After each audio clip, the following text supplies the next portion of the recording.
Okay, so Maz, look, I'm curious if you watched any of the Trump indictment shit show that took place obviously in Florida. I mean, because I did, and my favorite part was watching Trump standing inside a Cuban restaurant, a famous Cuban restaurant, moments after being read. I mean, could you get a load of this shit? Moments after being read, a 37-count indictment, a 37-count federal indictment that would put him away basically for the rest of his life, all right? All while a group of MAGA sycophants sang happy birthday to him. What do you think is going on in his mind right now? He's doing damage control. He's trying to shake hands, kiss babies. I've actually been to that restaurant, and they make a great café con leche. It's really good, but it's a shame that they were there singing for the guy. My favorite is the drawings. The court drawings are the best because they just show him how miserable he really is, how miserable we really see him because he's just standing there. And it's great to see Donald Trump drawn because then he can't talk. And it's really a nice thing to see, Michael. Just when he's not talking, I'm happy. And I'll be honest with you, the indictment, I didn't watch it as much because the truth is he's getting indicted almost every week now. It's just another Tuesday. Indict me once, shame on you. Indict me twice, maybe I should stop committing so many crimes. You know what I'm saying? That makes a lot of sense to me. But I'll tell you this. I also saw the sketches. And I got to be honest with you, the sketch artist is fantastic. The only problem is it's so unrealistic. He's got a full head of blonde hair. He's got chiseled jaw, right? I mean, they overdid the eyebrows, even though his eyebrows are overgrown. But they gave him a chiseled jaw. Do you see what his neck looks like? Honestly, he's making every Thanksgiving turkey look, he's making them jealous. His neck is now enlarged. His head is enlarged. His hair is obviously disheveled. They made him look like, he was 40, 50 years old. I think maybe the guy that was drawing him is just sitting there and he's like, look, I got limited time. Because he didn't talk. From what I understood, he didn't say a word, which is... Not a word. That's record-breaking, Michael. That's record-breaking. That right there is a monumental moment in our history when he didn't talk. Matter of fact, somebody was asking me a little while ago, I was talking to somebody and they go, what's the point of having him off Twitter? Like what, this is when he was still off Twitter. They go, what's the point? This is America. There's free speech. I said, I'll be honest with you. I don't know about you, but I said him being off of Twitter for me has felt like a relief. It's felt like he's still screaming, but he's way out somewhere in like Palm Springs or somewhere. And so when he's sitting there and he's not talking, I'm telling you, it was so nice to hear that that's even possible. And now, what's been crazy is all the whataboutisms and all that other stuff. Listen, you hold that much guilt in. The truth is, him better than most people. And we all know he knows deep down inside, he knows how much, how guilty he is of what he's done. So you hold enough guilt in, eventually it's going to come out in the turkey neck. Eventually it's going to come out in the belly. It's going to come out in ways that we see physically. And the other thing that's interesting, you were pointing to his physical appearance, and I don't want to make fun of anyone's physical appearance. I'm not the most handsome dude in the world. I got no hair. But the truth is, when I hear his supporters say, oh, Joe Biden's so old, this guy's so young, I go, this guy's like almost 80 years old. And again, don't want to be an ageist here, but he ain't no spring chicken either. And so it's good to see. Yeah, it's not, Maz, it's not just that he's not a spring chicken. He's also not the healthiest, despite what he had his doctors say when he was president. He's the healthiest president ever to occupy the White House. We all know that he's not. Oh, absolutely. That was that goofy doctor of his who's now a congressman. It's so crazy to see that guy. Remember that guy? He used to come out in his admiral's outfit or whatever it was, his military outfit. And it was again, it's all such a show. It really is. It's almost like remember that movie, The State of Idiocracy? It was a Mike Judge movie, which was all about the future and how dumb we'd become and how it's just one big show. That's really what it is. His doctors are wearing outfits, like, military outfits. And come to find out, it's funny, the first time I saw the guy, I don't even remember his name, the guy who's a congressman now. The first time I saw him, giving that diagnosis of, like, he given him a physical and he said, oh, this is the healthiest president ever. And I'm watching that guy and I'm going, is this guy a real doctor? And then to flash forward a couple years and realize this guy was a numbnut from back then. You know, he was a MAGA numbnut from back then. You go, oh, wow, it all makes sense. It all makes sense. Yeah. It's one big show, Michael. You know that. Yeah, well, you're talking about Ronnie Jackson was the doctor. Yes. And I just remember watching him as he sat there reading it. It was almost like, I give him a lot of credit for not breaking out in complete and utter laughter. He just read through it. He needed to do what he was told to do. And it's the same problem that Walter Nada is going to go through. Oh, everybody wants to do for Donald what Donald wants them to do. I don't know. It is his superpower. I got caught up in the same bullshit, that so many of them. The only difference, I tried to warn them. I tried to warn them during my congressional hearings. I tried to warn them when I'm on television. I tried to warn them when I give quotes to journalists for news articles and so on. But stupid is stupid.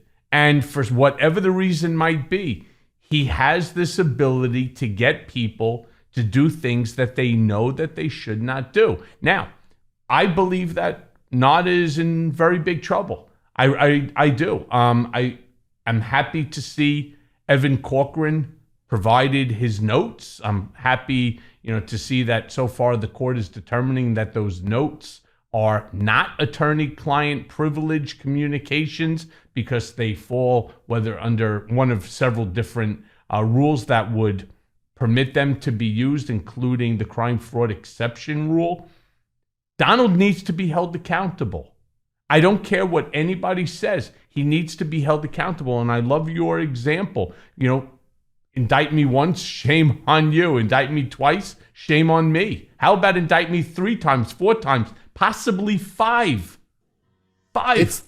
It's coming. The indictments are coming like his tweets. They're coming, Michael. They'll be coming. They'll be arriving, as you know. And Nada, as you said, I don't know. I think at some point Nada's got to flip because he's got to realize he's going to have to see what's in front of him. And as you said, how disloyal this guy is and how he'll throw you under the bus. This whole thing of him saying, oh, I'm going to pardon everybody when I become president, all the people. He encouraged those people to show up January 6th. And they're all in jail serving time for the guy. It's just the nuttiest thing in the world. It's unbelievable. I've been in conversations with people because I'll say to people, I go, listen, you might be on the right, you might be on the left, but we should all agree when someone breaks the law or someone does something that's highly illegal, we should all hold them accountable. If you told me Barack Obama had taken highly classified documents and when they asked for them, he tried to hide them and he asked his lawyer to kind of make them disappear. I mean, when you read the indictment, it's so funny. He's like, when he's telling those journalists, he's like, look, this is classified. Don't look at it, but it's here. I shouldn't have this. And then he has another guy in the room with him. I think it was in Bedminster, wherever he was. He goes, oh, just stand over there. This is classified documents. So the guy is sick in the head. He's got an ego, and that's what's getting him in trouble. The truth is, if he turned the stuff over, we wouldn't be having this conversation right now. But he didn't. You're so right. Yesterday on CNN, I was on with Abby Phillip, and we talked about this because the Washington Post had that article that talks about Donald Trump's refusal to listen to at least one of his counsel who had told him, just turn this stuff over. Just give it back. Could you imagine if Donald wasn't the narcissistic sociopath, the egomaniac that he is, that it's my mind. It reminds me of that Bugs Bunny episode, right? I think it was Daffy Duck where they find, whatchamacallit, they find a treasure. And, and Bugs Bunny's the genie and he's pushing him, mine, go. I'm a filthy mither, right? And it reminds me of that's the same with Donald. He's a petulant child. No matter how many times you tell him, and that's exactly the line I used last night. No matter how many times you tell this idiot, don't stick your fucking fingers into the electrical socket. You're going to get hurt. And he keeps doing it. And he keeps doing it. And he keeps doing it. And then he gets hurt. And then he says, whoa. I'm not supposed to be able to get hurt. right? I'm Donald Trump. I'm invincible. I'm the Teflon Don. Well, no. Listen, this circle of justice is really taking a long time to get to where we're at in terms of accountability. But not only do I say it, but basically everybody says it, the wheels of justice turn slowly. Unless, of course, you're Michael Cohen and you get 48 hours, right? Yeah. Everybody else, it goes very slow. And what do we ultimately find out? That the wheels of justice may turn slow, but it does come full circle. And that's where Donald's at. So my real question to you, right, is what do you think he's thinking right now? How angry? Because you're right, they show him arms crossed. He's got a scowl on his face as if he's going to intimidate the judge. That's really what it's about. You know, when people have their arms folded and you're speaking to them or with them, it's an act of defiance. Again, like my comment about being a petulant child. Yeah, you know, Michael, what's crazy is it's not just him. It's his enablers. It's those around him. It's your McCarthy's and all the little lapdogs he's got, the Jim Jordans and all these guys, and the excuses that they make. And by the way, they call witch hunt. Listen, when your candidate is committing crimes like he's Tony Montana, yeah, they're gonna come after him. They're going to come after him. Al Capone, they got on taxes. They're going to, again, it goes back to, it's crazy because as a comedian, here's what's interesting, because a lot of times the MAGA right, they'll call you snowflake. What are you, a snowflake? You can't handle it? You're living in cancel culture. You can't use words. And then I'll do a joke about Trump and they lose their minds. I just posted this joke I did where I do a joke about, I talk about during the January 6th hearings when Cassidy Hutchinson said that Donald Trump, now let me tell you something before I even tell you what the joke was. I tried to be even because I knew that Trump supporters were going to lose their minds. So in the joke, I try to make a joke about Biden as well, just to show that I'm, going 50-50 here. So it's all about how Cassidy Hutchinson said that Trump choked his Secret Service agent.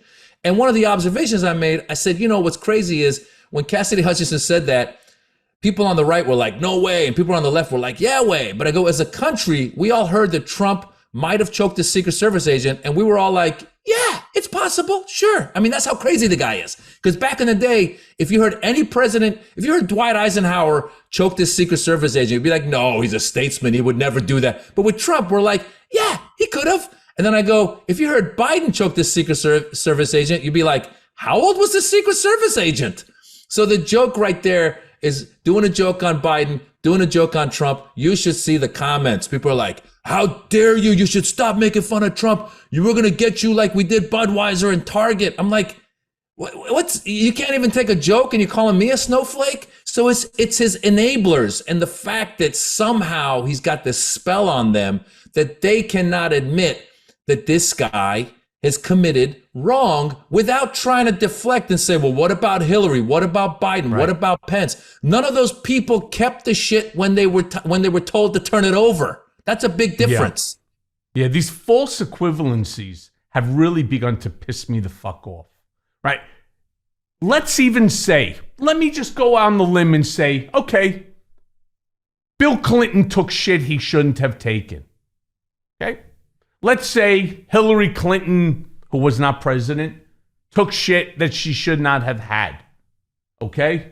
Let's even say that Barack Obama did it, and so did Joe Biden, and so did Donald Trump, and so on. I get that. Here's the problem with that argument, the way I see it. First and foremost, one does not negate the other. Right now, Donald, it's you that is being charged with 37 counts under a federal indictment. If in fact it's determined that Barack Obama has shit and all the way Bush, Clinton, whoever it might be, no problem. They too, in my estimation, should be charged. Abso-fucking-lutely. I'm not saying that only Donald should be charged with this, kind of like what they did to me, right? This whole weaponization of the Justice Department argument that Donald likes to promote, which is a fucking lie, right? How many times, if you read my book, Revenge, you'll understand my anger towards the DOJ, my anger towards so many members of Congress because they refuse to open an investigation, and now they allow Bill Barr on television to sit there, try to bring himself, back to polite society when he has not come clean on anything that he did, whether he did it on his own, whether he did it direction of and for the benefit of and in concert with Donald J. Trump, which I guarantee you he did. Why does he not come clean? Why is nobody asking for him to come clean before he sits there and starts to even castigate Donald for the things that he did? It's absolutely wrong. But my point here is, one thing does not negate another. You cannot turn around and say, yeah, but Joe robbed a bank, so therefore I should be allowed to rob a bank. Mm-hmm. All right, that Mary ended up stealing from so-and-so, so I should be permitted to steal. There's no equivalency here. Right now, Donald, it's you whose ass is on the chopping block. And when you have all of these sycophants sitting there and trying to create some factual equivalency, when first of all, there is none. And I want to be clear about that. Donald's charge is obstruction. He knew he had him and refused to return him. If in fact he did, like I talked with Abby Phillip the other day about, if in fact he did, what would we be talking about today? What would we be talking about in the news cycle? Well, hopefully it would be about climate change, immigration, the economy. We'd be talking about, LGBTQ rights. We'd be talking about transgender rights, book banning. We need to be talking about the things, and there's so many, gun violence. There's so many things that we should be talking about. And if I left something out that somebody feels that I should have said, please understand, the show's only an hour, right? There's so much that we need to talk about. Here's what we don't need to be talking about. Donald Trump refusing to turn over documents, completely misstating the Presidential Records Act, listening to people like Mark Levin and Sean Hannity and all of those right-wing lunatics that sit there and that they try to create some factual equivalency and then to disregard exactly what Jack Smith put together in this 37-count indictment. It's just stupid. Yeah, and you mentioned Bill Barr. It's crazy because, again, this guy, Donald Trump, has committed so many different crimes and so many different things where we forget. Like right now we're talking about these documents, but it makes you forget we're not talking about January 6th. We're not talking about his reaction to COVID when he was like, oh, it'll just disappear in April. We're not talking about a lot of the other stuff that he did, trying to get, Zelensky to investigate Biden, which is actually trying to use your power to try and go after your opponent, which is what they're accusing Biden of right now. It's crazy. So we end up in a situation where we're watching a slime bag like Bill Barr, and we're nodding our head going like, yeah, he's making sense. And you forget that he's one of the guys who whitewashed the whole Russia investigation. Or you end up watching a guy like John Bolton, you're like, yeah, he's making sense. And you go, wait a minute, this guy's another we're rooting on these slime bags because the greatest slime bag has thrown, he's like P.T. Barnum. He's got stuff going on all over the place. The whole, again, going back to all this sycophants, we're talking about how they're trying to whitewash this, the document, the indictment that just came down. The attempt, we forgot already the attempt at trying to whitewash January 6th with the Tucker Carlson tapes, where Tucker Carlson was showing videotape of like the back door of the Capitol where nothing's happening. He's like, look, nothing's happening. I go, look, if I took a videotape of the 9/11 terrorists as they're walking through the airport drinking a coffee, I'd be like, look, they're just going on a trip. It's not a big deal. So the attempt to whitewash all this stuff and the attempt to try and just deny that this guy's doing all of this illegal stuff, the Republican Party would benefit from really waking up here, because the truth is, yes, he might get the Republican nomination, but I can't see a world in which a guy committing so many crimes, eventually it comes out, as you said, justice will come through, and I can't imagine a world in which he could win the general election. I might be wrong, but I can't imagine that. Now, let's all, hope and pray that day never comes. But yeah, I'm with you on this, Maz. I mean, this whole thing, what Trump does and does so well, and his team, the GOP, are great at doing this. They have certain buzzwords, and they make everybody use the same buzzword. Right now, it's weaponization of the Justice Department. And I'm furious. You may remember during my House Oversight Committee, I turned around and I said that there will never be a peaceful transfer of power. Next thing you know, everybody's using, there'll never be Donald will never allow a peaceful transfer of power. Okay. Then I put out a book, which all occurred, obviously, the writing of the book occurred well before any of this shit came to fruition. And I said, Donald Trump, right, weaponized the United States Department of Justice against his critics. Speaking of myself, an unconstitutional remand. I keep asking around, please get the book, read it. And if you don't like to read, listen to it, because it'll explain to you just exactly how dangerous another 4 or potential 8 years of Donald Trump could be to the democracy of this country. People don't seem to say, yes, thank you, Michael, for everything you're doing. Stand tall, stay strong, blah, blah. You have no idea how soul-crushing this journey is. I lay it out. I lay it out with specificity in this book for the sole purpose of showing you exactly what an authoritarian individual, a mentality like what Donald Trump has, can do to our democracy. We've already seen now the termination of Roe versus Wade through the Dobbs decision. How many more 50-year-old stare decisis decisions do you want to see, fleeing?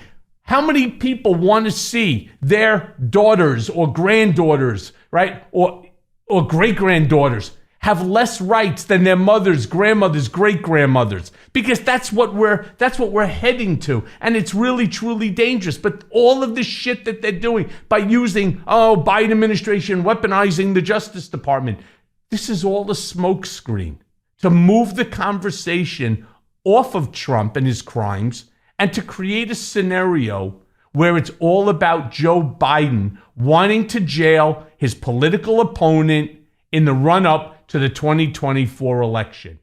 Do me a favor. Give me your position on that. Yeah, you're absolutely right. And I think one of the reasons why the Republicans continue to defend this guy, clearly he's got the base, the MAGA base. I mean, these people, a lot of the real hardcore base are pretty cuckoo. I mean, I hope I'm not offending somebody who goes, I support him because of taxes or whatever, tax breaks.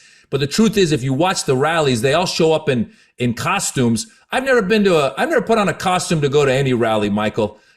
These people show up with embroidered, Donald Trump looking like he's Rocky Balboa or Rambo, whatever. It's just the craziest shit. So we know these people are nuts. But the truth is, what you just got at was, you've got this Ginny Thomas, right-wing, religious types who want something else for this country, who really live in this fear. A lot of it comes from fear and insecurities, right? Because when you are that deep inside a cult or a religion of some sort, that gives you some level of security, because it goes, there's a big meaning. At some point, Jesus is going to come down and the world's going to blow up, but I'll go to heaven. Like, that's really what the answer is in some of these people's minds. So these are the people that turn their eye to the other side when Donald Trump's committing all these crimes, or when Donald Trump is, sexually harassing women, or when he's going after immigrants. If you're really that religious, you should be on the side of the immigrants as opposed to on the side of some autocrat who's putting babies in cages, right? And so I was born in Iran, all right? I was in Iran before the Islamic Revolution happened, and there was problems at that time in Iran, but it was not at all what it is now once a religious government took over. Once the Islamic Republic became the Islamic Republic of Iran and it became a religious government, the first group they went after was women, women's rights. Cover yourselves. Men, you wear whatever you want. Women, cover yourselves up. Women, you are no longer the same value as a man when we go to court. Women, you have a lot of rights taken away. Second group, LGBTQ. Third group, religious minorities, and on and on and on. And I tell people all the time, I go, look at Iran as a cautionary tale. Before the Islamic Republic took over, there was problems, but it was a lot freer than it is now. I said, now you've got a minority that took over. And exactly what you just said, Michael, just last year, you do a poll, a majority of Americans are pro-woman's choice. And these guys figured out a way to take that away. And as soon as in that decision, Clarence Thomas comes out and says, oh, we're going to look at gay marriage next. So you might blink your eyes and you end up with an autocrat and you end up with these people that are enabling him and all your rights would be taken away. You're absolutely right, Michael. It really is important for people to pay attention and get rid of this bozo and get rid of this movement. Yeah. I mean, look, you're so right to use Iran as a comparison. Under the Shah, women had rights. There was free religious expression under Pahlavi, right? I mean, there wasn't anti-Semitism, right? I mean, now I don't think there's a single Jew that would live in Iran. I don't think they can. Actually, Iran still has, there's actually Jews that still live there. Believe it or not, a bigger persecuted religious minority in Iran are the Baha'is. And but you're absolutely right. Before the revolution, again, there were problems. The Shah was, he was a king, and there was he had a secret police. Every country has its problems. But you're right, because when it became a theocracy, that's when women lost their rights. They can't drive, they can't vote, they become like chattel. I know we always say this, right? Yeah, but we're America. We're America. Yeah. Well, they were Iran, right? I mean, yes, it's not the same. Oh yeah, we're the biggest economy in the world. It doesn't mean shit. When you turn a government into a theocracy, that's okay. Rights can go. LGBTQ, transgender, women's rights, right to marry who you like, same-sex marriage, interracial marriage, all this will go. Because that's what this Southern white Christian coalition wants. And as far as if you're a minority, black, brown, I don't know, you may end up losing your right to vote. Why? Well, because you don't really vote for for this theocracy. You're not voting for this autocrat. It's very, very scary. And like you, I warn my listeners. It's why on every one of my podcasts, whether it's Mea Culpa, this one, or Political Beatdown, I say to everybody, you make sure that you vote. If you're not registered, you're an ass. All right? If your next door neighbor isn't registered, you make sure that person is completely registered and ready to go, because there's so many bad people that are right now in our government, from the Marjorie Toilet Greens to the Ted Cruzes, these I don't even know what to call them, these far right-wing loonies. All right, they legitimately don't give a shit about anyone or anything. They only care about their own power and whatever their theocratic positions are, and it's really bad. But you know what, Miles? You know what I can't figure out, and I really need your help on this one. Yeah, have a little humor with it, which I'm so happy to have you on again. If Trump actually goes to prison, does he lose his Secret Service detail? Or do you think they have to go to prison with him? I mean, can you imagine the agents who draw that assignment, right? First, you have to take a bullet for him, right? I mean, he's the president, former president. That's their job, and they are sworn to uphold that. But now you're being asked to make sure that this fucker doesn't get shanked in the shower. I mean, what do you think happens here? Well, it's clear, Michael. I mean, if he goes to the prison, he's going to be protected by the Aryan Nation, because that's his team. He's going to end up being in there with a bunch of those skinhead Nazis who are going to love him. It's going to be the Proud Boys. It's going to be the Oath Keepers. That's his group, you know. He's the leader of that group. He doesn't need the Secret Service anymore. Now he's in his actual gang. He's American History X, like with the Ed Norton character. You know, it's crazy, Michael, because as you're talking about all this stuff, I thought about that. I was like, is this going to be the first president who's going to give a State of the Union address from a telephone in Sing Sing or wherever the hell they send this guy? I mean, can you imagine if you had to be like, and now the President of the United States, and then they go, you just get a nice shot with the bars and he's got the phone or one of those, you know, the little screen, and he's going like, my fellow Americans, you know, State of the Union is looking great. I'm not looking good, but the State of the Union is looking great. I mean, and then all of a sudden you have an interruption. This is a call from a federal correctional institution. Exactly. The taxpayers gotta pay those exorbitant, jail phone prices to hear the president talk, right? Every 25 cents a minute. Yeah.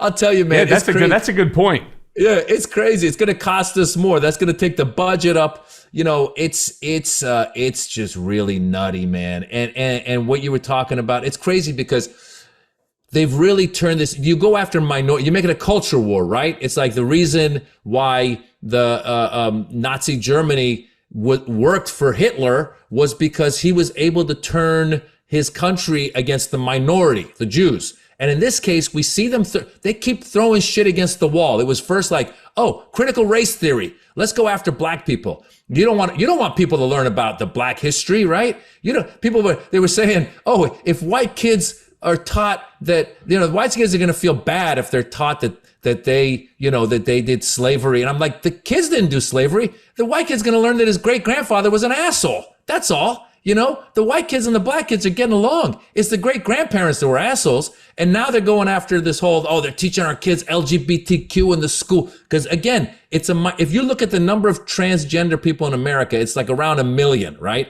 If you look at and they're saying that the transgender people are trying to convert their kids to become transgender. If you look at the evangelicals in America, there's like 100 million.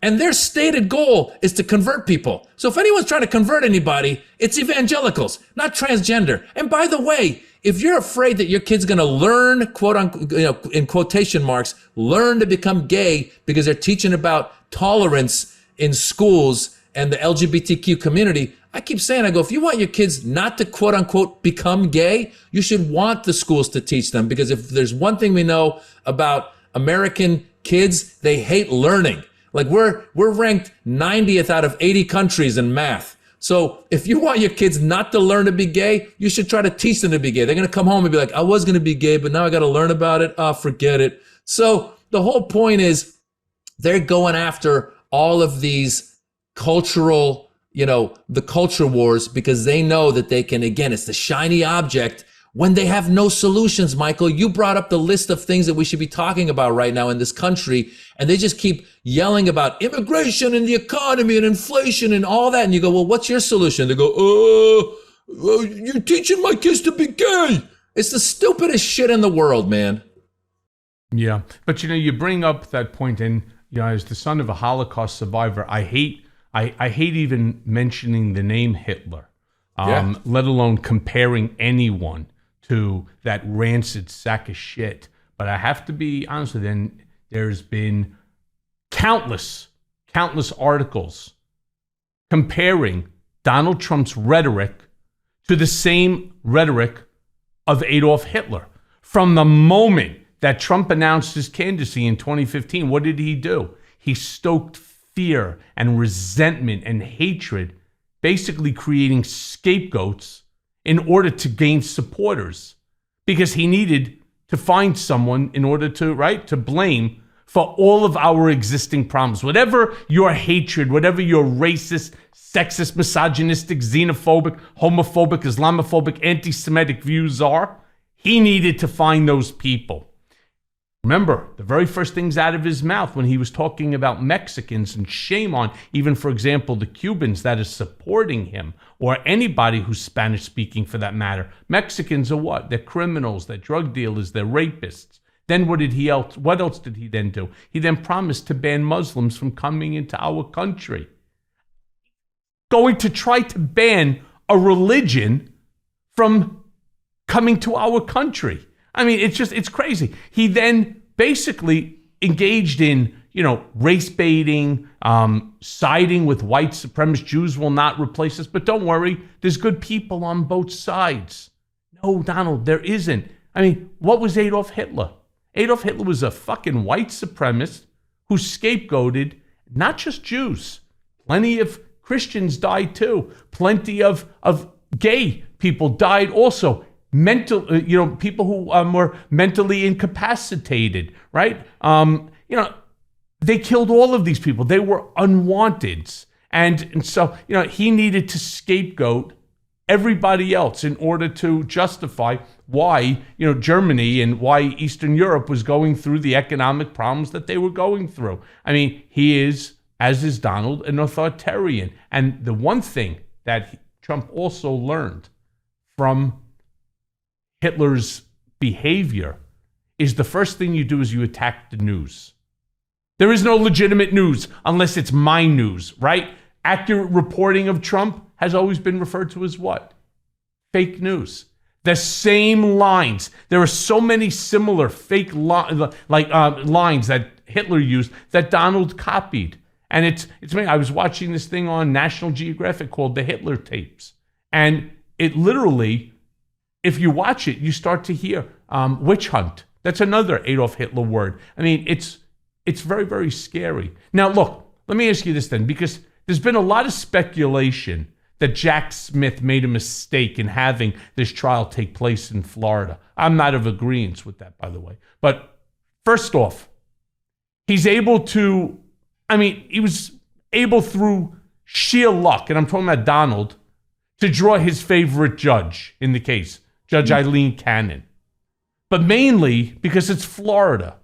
I mean, do you think that there are 12 impartial jurists, one of which will not be a MAGA fanatic there in South Florida, that's willing to hold Donald Trump accountable? Yeah, when I saw that Eileen Cannon or Aileen Cannon, or however you pronounce her name. However she pronounces it, I don't care. Yeah. Come on, Aileen. Oh, I swear by all means. As soon as I heard that she got it, I go, oh no.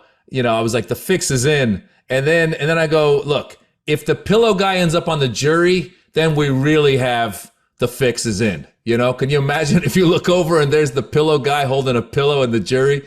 But the Fortunately, truth he's is, from Minnesota, though. Yeah. I'm saying he's just I just like saying the pillow guy.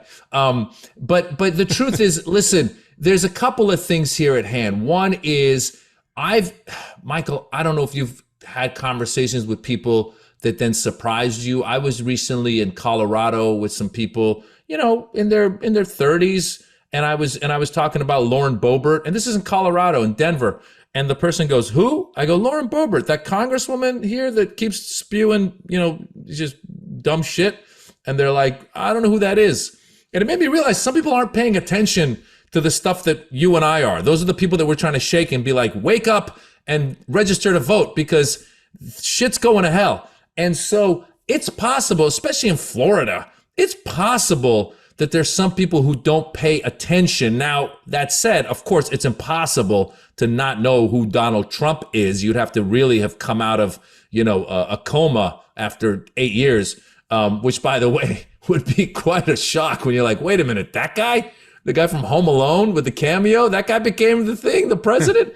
Yeah. But the truth is, it's possible that you find some people who don't know as much about this particular case, because the truth is, if you're listening to just sound bites, depending on which news organization you're listening to, if you're listening to Fox and all the right-wing news organizations, you're going to go into it thinking like, oh, like you were saying, it's this false equivalency that, oh, this guy, all presidents do this. He didn't do anything wrong. But if you're someone who's not listening to the news and just heard that Trump is indicted on these document charges, and then they come into court and Eileen Cannon doesn't do something to put her thumb on the scale, and you actually are presented with the case. That's why you got both, these slime bags like Bill Barr and a few others, even Mike Pence and Pompeo and these guys saying, oh, this is serious shit. Because once you start listening to it, you go, oh, this is serious shit. Because the next level to bring in is, and this is where Americans are all patriotic. If you go, listen, the documents he had was putting at risk the lives of American soldiers. It was putting at risk the lives of Americans who are working overseas to make America a safer place. So once you start playing that card and you start driving that point home, and the fact that the difference is that he wasn't giving it back and he wanted to hide it, he wanted to keep it, I personally feel that even if you're someone who was like, oh, I like Donald Trump, you go, oh shit, he really, if you're going to be an impartial juror. So, it falls on them to hopefully pick jurors that are impartial in that case. And then the other hope that we have is that if Eileen Cannon does start trying to tip the scale, that either the 11th Circuit comes in like they did before and they recuse or reprimand her. I don't know if that's legally the way it would work, or the Justice Department goes, yo, you can't be doing this. This lady's a joke too. She's clearly a MAGA loyalist. So look, if I can, I'd like to even expand on your comment about how the documents that were in his possession that he was waving around and showing could put our military, our people overseas in jeopardy. I would like to expand it and say to each and every individual listening to this program, it's not just overseas. It's not just our military. It's you. All right? It's you. You have no idea what those documents say. They're nuclear secrets. They're secrets that dealt with Iran. They're secrets that maybe dealt with Israel. I mean, there's a whole lot of speculation in terms of the various documents because nobody's really allowed to talk about them. But, some reporting has come out. Whatever it is, if it slightly increases the possibility that there could be an attack, again, on American soil, and this could be you, it could be your loved one, think twice, stupid. All right, whether or not it's okay for Donald to be waving around these top secret documents, especially ones that are nuclear, because I don't have to remind people on the devastation that a nuclear attack in the United States could cause. I mean, it makes your stomach hurt even thinking about it. So I would go right to the core of people and say, I know you don't care about anyone or anything other than Donald and yourselves. So let's break it down this way. What he did puts you, your family, your children, your kids, your grandkids, your great-grandkids, future generation of your family all at risk. Now what? Absolutely. And Michael, it's interesting because he's already done it. See, the problem is his followers really think he's a smart guy. You and I both know he's not. He's like the least suave. He's not at all an international statesman whatsoever. Remember when Comey was fired? The next day he had the Russian ambassador in the Oval Office, and he said something. I forget what he said, but somehow it outed some operation we had going with Israel. It had to do with, he showed him plans that things that they were working on with Israel. Yeah, this guy's a dum-dum. This guy's the Mr. Bean of presidents. This guy's the Inspector Clouseau. This guy's the Benny Hill of presidents. He has no idea. He's not at all a suave, slick statesman who knows. Even if your ego tells you, I want to show off that I just fired Comey to these guys, for whatever reason you have an ego, if you have an iota of international relations intelligence, you'd be like, hey, I fired Comey, and that's all I'm going to say. There's other things I want to tell you, but I can't tell you. Like, just say that. But he's so dumb that he's going around because his ego is bigger than anything else, right? So, as you said, what's not to say that we still, by the way, we just know those couple of examples of him waving papers at people going, look at what I got. I got plans to attack Iran, and I got a map of some other thing. But we don't even know what else he actually was doing. Man. Can you imagine? His ego's so big. No. You know how many times, I bet you there was times at Mar-a-Lago where there was some big shot who showed up and he was like, hey, Johnny, come here for a second. Let me show you what I got. And took him in the room and was showing him certain things we don't even know about. That's what an idiot this guy is. He's so dumb. He failed his urine test. That's how fucking dumb he is. So speaking of looks, let's speak about another asshole here. You're right, and I'm curious. Your take on Governor Ron, just snot nose over there, right? The sanctimonious, the snot nose, the shithead, whatever they want to call him. I mean, because he seems to revel in being an authoritarian asshole. I mean, he's been described by so many as Trump with discipline.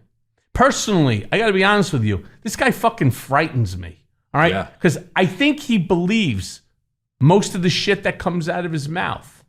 I'm curious from a comedic point of view, if he was to ultimately occupy the White House, what opportunities do you think he presents to the comedic world? Well, he is a dictator, so I don't think there's going to be much opportunity because he's going to round up all the comics and just put them in jail. I mean, that's what Trump wanted to do. Trump was sitting there talking about, Stephen Colbert and talking about Jimmy Kimmel and there was Alec Baldwin. Yeah, trying to get like his DOJ to go after people. I mean, you're lost when you're trying to get your, the executive branch to go after comedians. That's where we really are becoming a third world nation and a banana republic. I mean, that's just what it is. And DeSantis, you're absolutely right. He's a little more of a disciplined Trump, but he's the most unlikable. Nope. I mean, it's interesting because we'd seen him in Florida where he was surrounded by his sycophants and he would say, all this totalitarian shit like, oh, we're going after gays and you can't say gay and you can't say it's critical race theory. He was doing all that, all that cultural stuff, culture wars. But now that he's announced, you and I, we've seen the videos a few times where he's just seething. His wife said something the other day and he was standing beside her looking and he just looked pissed. It's just, these people are the worst of the worst. And the problem is he's going to get his ass kicked by Donald Trump in a debate because none of these guys have the balls to actually step up. Even Mike Pence the other day when he said, oh, these documents really are, these were top secret documents and they shouldn't have been held on by the president. And then he goes, that said, I can't believe that Biden is using his DOJ to go after him. So these guys don't have the balls to actually step up. I mean, the only one I see right now maybe is Christie. Chris Christie's ready to say something. But Mitt Romney also has been out there saying some stuff. I mean, even Nikki Haley was weak on her response and so on. But I bring up DeSantis simply because this fucking asshole, and there's no other way to describe him, sent a busload of migrants from Florida to Los Angeles. I mean, this is the new thing that these asshole right-wing governors like to do. I mean, they're shipping human beings to states where there's actually, there's some compassion for these folks. It seems that using vulnerable migrants to score cheap political points on Fox News, right? It's first of all, it's a pretty shitty thing to do, and it doesn't really make you look like an authoritarian hardliner, but for them, it builds up their base. Their base is eating this shit up. Yeah, take that fucking migrant and send him someplace, right? And just drop them off like they did here in New York or in DC or wherever. Open up the door, tell them to get off and say, knock yourselves out, folks. Do me a favor.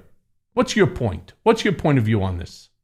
You're absolutely right. It goes back to what I said, the culture wars. Who do you go after? You go after minority. You go after those that can't defend themselves. Can you imagine if they did that with the white supremacists who are an actual threat to America? Can you imagine if they rounded up a bunch of Proud Boys and Oath Keepers and shipped them off to Guantanamo Bay or somewhere where they should be? Can you imagine the pushback from, white conservatives going like, what are you doing? This is not to do just, that's basically what January 6th is. We arrested people who stormed the Capitol illegally. They were not tourists. They're now in jail the way they should be. And you got Marjorie, whatever her name is, and all these other, Marjorie Toilet Green. I love it. That's a great name. And the others showing up at the jail going like, these people are being held, they're political prisoners. And so that just shows you right there the hypocrisy, right? We actually put these people who attacked the Capitol, we gave them a fair trial,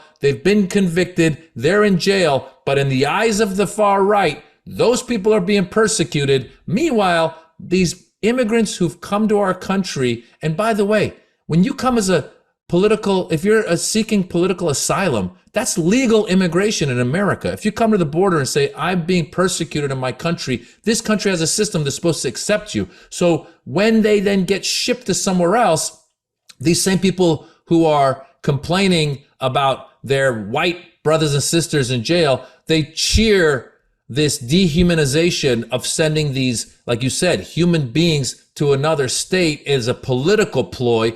And by the way, let's admit it. Yes, the immigration system is broken. It needs to be fixed, but no one's 100%. That's the problem. They keep complaining, but they have no solutions. I heard somebody just one time on the radio make a good point. They go, one thing we could do that really could help part of this immigration problem is if we gave re-entry visas to people who want to come over the border to work and then go back. That became, because a lot of people feel like once they get in, they can't go back. We've seen it a lot of times. Just anecdotally, we have friends that go, oh no, I send the money back home, but I can't go back home. You don't think that man or woman, yeah, they want to see their family. They'd like to go home. The immigration system's broken, but I will say a couple, and by the way, the other thing I'll say, Michael, as an immigrant, I just want to remind people, one of the reasons I called my Netflix special Immigrant was because I wanted people to see that the immigrants that come to this country, a majority of them end up doing good for this country. You wouldn't have Silicon Valley the way it is right now if it weren't for immigrants. You wouldn't have people, you wouldn't have your fruits. Who's picking your fruits? They're taking your jobs? No, you bozo. You're a lazy son of a bitch who doesn't want to go do the jobs. So these people that are coming over here, we need them for our economy. We need them for our country. And the stunts that DeSantis pulls, I just hope karma exists, Michael, and I hope that he just gets nonstop diarrhea. Yeah, amen to that. But I'm with you. The immigration system is broken. Look, my dad's an immigrant. Came to this country to teach actually head and neck reconstructive surgery at Downstate. Met my mom, who was a surgical nurse. They got married, 4 kids, lawyers. American dream, right? Holocaust survivor. My wife is an immigrant from Ukraine. I mean, I get it. I totally get it. Immigrants don't have to be considered just to pick your fruit. My dad was a head and neck reconstructive surgeon, retired now, but many people benefited from his surgical skills, as are, plenty of doctors. I mean, I think the top doctor, cardiologist here in New York is actually Iranian. I mean, also, an immigrant. There are plenty of immigrants that are doing some great things. Does that mean our system isn't broken? It most certainly is. Somebody has to take this challenge on and figure it out instead of kicking the can down the road and then blaming the previous administration for doing it. But I want to talk about another asshole here. And it's, and I'm talking about Cancun Ted, right? Because earlier this week, Ted Cruz went on Fox News. And he goes on Fox News and he takes aim at Attorney General Merrick Garland, someone who I take aim at all the time, but for different reasons. But Ted goes on and says that he only indicted Trump based on personal grudge for not being confirmed as a Supreme Court justice. It's a fucking lie. It's insane. It's, again, more propaganda, more bullshit. It's absolutely untrue altogether. But yet now you have a senator coming out and making these statements on a major news outlet. What's your point? Give me your take on this. It's the stupidest shit I've ever heard. Ted Cruz just says dumber and dumber shit. Where I'm not kidding here, Michael. Every time I hear Ted Cruz talk, I have to go online and I got to Google again to make sure he went to Harvard. I'm like, how did this idiot, this dumbass, how did Harvard, like, if I were Harvard right now, I'd be giving the degree back and be going like, we need to take our degree back. Like, we can't be associated with this guy. This guy is the worst of the worst. I remember he got close, man. Can you imagine if you go back to what you said earlier, vote, vote, vote. Can you imagine if just enough Texans had voted for what's his name, O'Rourke, Beto O'Rourke. Yeah, for Beto O'Rourke to beat him, it was very close. It was like a few percentage points. I mean, Texas would be a different place. I guarantee you, Beto O'Rourke wouldn't have gone to Cancun when his state was freezing. I guarantee you he wouldn't be on the networks spewing all this bullshit. I guarantee you when there's mass shootings in Texas, he wouldn't be saying, oh, we need to send our thoughts and prayers. He'd actually be getting shit done. And Ted Cruz does not get anything done. Ted Cruz is sitting there trying to find angles to feed his, far right supporters. And it's true. The issue is sometimes people will excuse these guys by saying like, oh, he's just giving his opinion. Well, the problem is that they have people that listen to them. Their words mean something. So whoever's watching him on Fox is nodding his head going, yeah, Merrick Garland's going after Trump because they didn't approve him. No, if anything, if Merrick Garland wants to go after someone for not approving him, he should be indicting Mitch McConnell. That's who he should be indicting, not Donald Trump. I don't mean to bust into your response here, but it wasn't Merrick Garland. Merrick Garland appointed a special counsel. All right. Yeah. It's not Merrick Garland. I mean, it's funny that they say that. And again, your point is so well taken. You have these wackadoodles that are these Trump supporters. Every one of them, to me, looks like they're like a cast member of Boogie Nights. They all have the porn stash, the 1970s porn stash. They have the mullet. They dress like they came out of the 70s. They just fucking weird people. But this is not a Merrick Garland thing. In fact, there were 23 members of the grand jury that are the ones that signed off on the indictment. So it's the whole thing with Ted Cruz. And you're right. Sometimes you scratch your head and you say, could this guy really have gone to fucking Harvard? It's truly hard to imagine. What's also hard to imagine is the fact that the GOP, who looks like they're taking some baby steps to break away from Trump, there's what now, 18 people so far that have entered the race, including most recently the mayor of Miami. Yeah.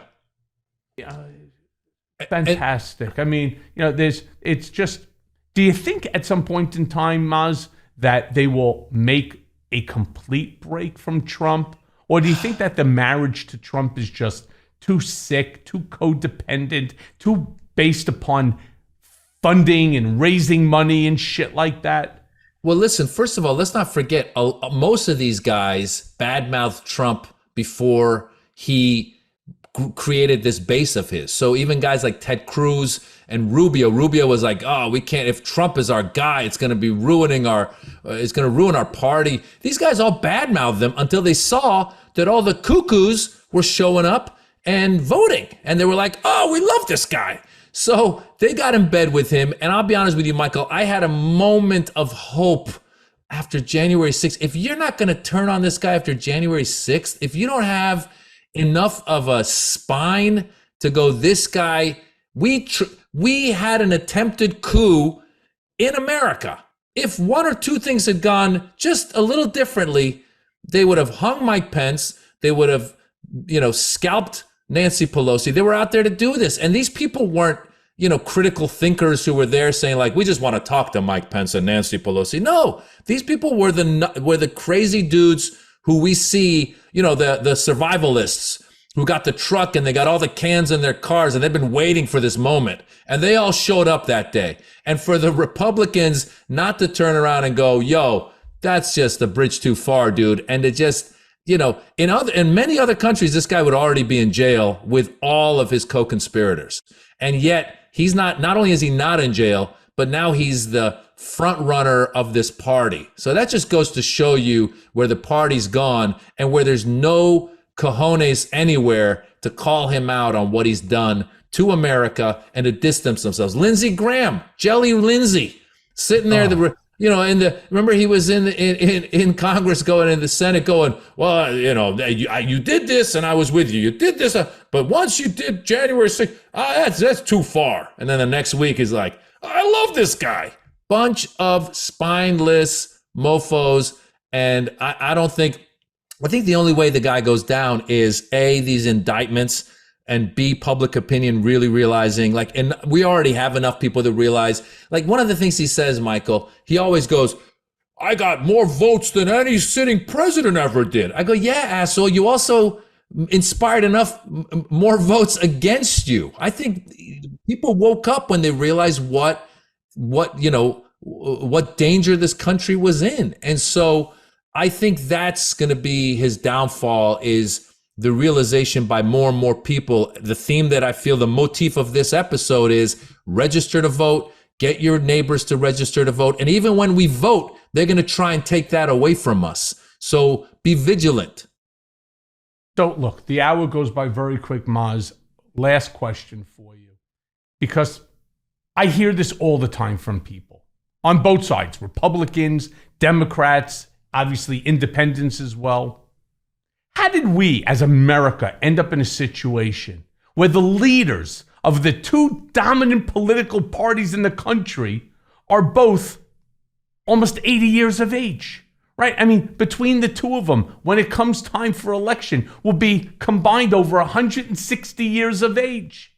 Now, look, I know everybody says that 80 is the new 60, right? And that folks are living longer and more productive lives. But truth be told, and I'm a big fan of Joe Biden's, he does look old. He does, right? Trump looks old.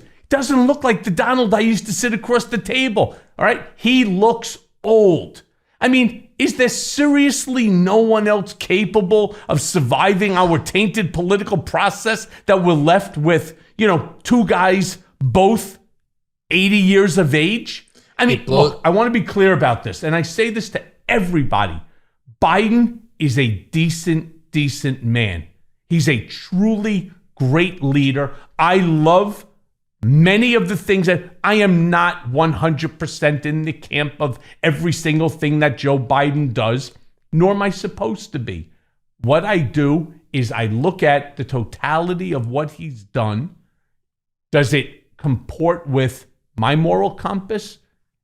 Do I like him as a leader? And the answer is he's a decent man. He's an honorable man. He's a compassionate man. All the things that Donald is not. All right? And he drives a Corvette. So I think that's really cool. But let's be serious for a second. All right? Both parties need new blood. What do you think's stopping the next generation from entering the races? Now, again, Republicans, I think there's already 18, 19 people that have stated they want to run for the presidency. Chances are they're not going to get past Trump with his, MAGA base. Same thing for the Democrat side. Do we really, is this the best that America can do right now? Would be a Biden-Trump too?